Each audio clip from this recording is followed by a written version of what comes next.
ହେଇକି ଥିଲେ ଆଉ ସେଇ ରାଜାଙ୍କର ବଂଶଧର ଲୋକ ସେଇ ରାଜାଙ୍କର ଭୂମିରେ ସେଇ ରାଜାଙ୍କର ନଗରରେ ଜନ୍ମ ହେଲେ। କେମିତି ଇତିହାସକୁ ଏ ପ୍ରମାଣ କରୁଛନ୍ତି ଦେଖନ୍ତୁ।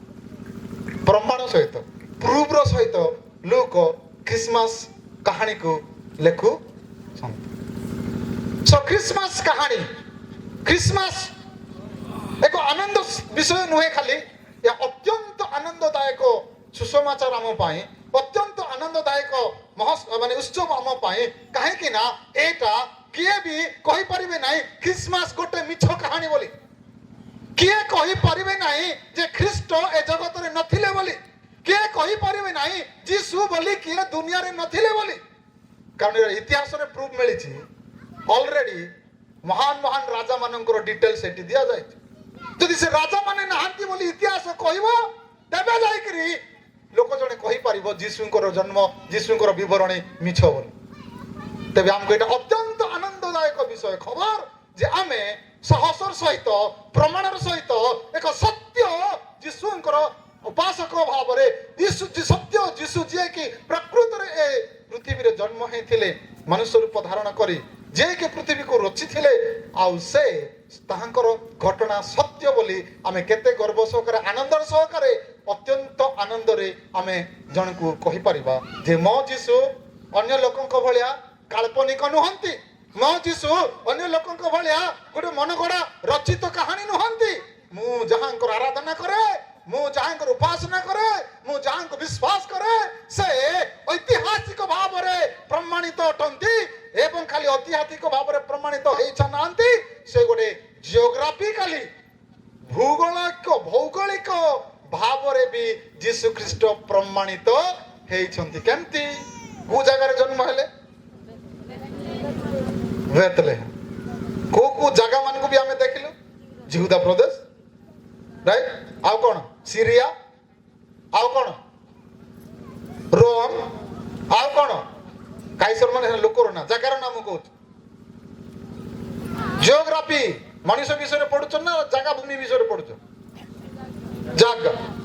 ତେବେ ଜିଓଗ୍ରାଫିରେ ଭୌଗୋଳିକ ଭାବରେ ବି ତଥ୍ୟ ମିଳୁଛି ଯେ ଯୀଶୁ ଖ୍ରୀଷ୍ଟ ନିଶ୍ଚିତ ଭାବରେ ଏ ପୃଥିବୀରେ ଜନ୍ମ ହେଇଛନ୍ତି ଏବଂ ପୃଥିବୀରେ ଥିଲେ ମନୁଷ୍ୟ ଭାବରେ।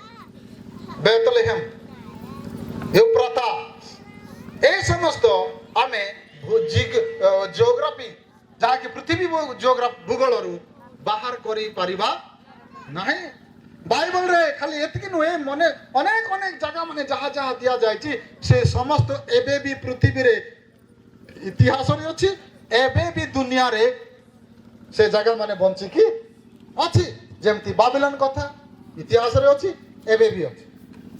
ଯେମିତି କଣ ଇସ୍ରାଏଲ କଥା ବାଇବଲରେ ଅଛି, ଏବେ ବି ଅଛି। ପାଲେଷ୍ଟାଇନ କଥା ବାଇବଲରେ ଅଛି, ଇତିହାସରେ ଅଛି, ଏବେ ବି ଅଛି। ଆଉ କଣ କଣ କହିବି? ଫିଲିପାଇନ୍ସ ବାଇବଲରେ ଅଛି, ଇତିହାସରେ ଅଛି, ଏବେ ବି ଅଛି।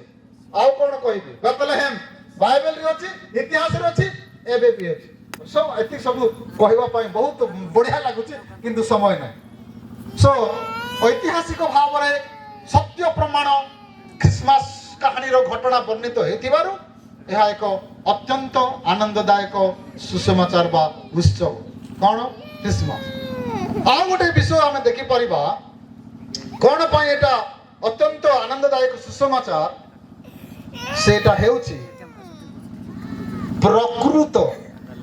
ପ୍ରକୃତ ଲୋକମାନେ ବଞ୍ଚୁଥିବା ବେଳେ ଯୀଶୁ ଜନ୍ମ ହେଲେ। ଦେଖିଲୁ, ପ୍ରକୃତ ଜାଗାରେ ଯୀଶୁ ଜନ୍ମ ହେଲେ। ଏବେ ପ୍ରକୃତ ସମୟରେ ଯୀଶୁ ଜନ୍ମ ହେଲେ। ଲୁକ 2:11 ପଢିଲେ। ହଁ, ଦୂତ ମାନେ ଆସିକି ଯୀଶୁ ଖ୍ରୀଷ୍ଟ ଜନ୍ମ ହେବା ବିଷୟ ଯେତେବେଳେ ମେଷପାଳକ ମାନଙ୍କୁ କହୁଛନ୍ତି, ସେମାନେ କହୁନାହାନ୍ତି ଯେ ଭାଇ ମାନେ ଥରେ କେତେ ଦିନ ବିତି ଗଲାଣି, ଗୋଟେ ଦିନରେ ଯୀଶୁ ବୋଲି ଲୋକ ଜଣେ ଜନ୍ମ ହେଲେ, ଏମିତି କହୁନାହାନ୍ତି। ରାଇଟ? କଣ କହୁଛନ୍ତି? ନିର୍ଦ୍ଦିଷ୍ଟ ଗୋଟେ ସମୟ, ନିର୍ଦ୍ଦିଷ୍ଟ ଗୋଟେ ଦିନ ଧାର୍ଯ୍ୟ କରିକି ପ୍ରଭୁ ଏଠି କହୁଛନ୍ତି। କଣ ବୋଲି ଖବର? ଭୟ କରୁ ନାହିଁ ମେଷ ବାଳକ ମାନେ, ଆଜି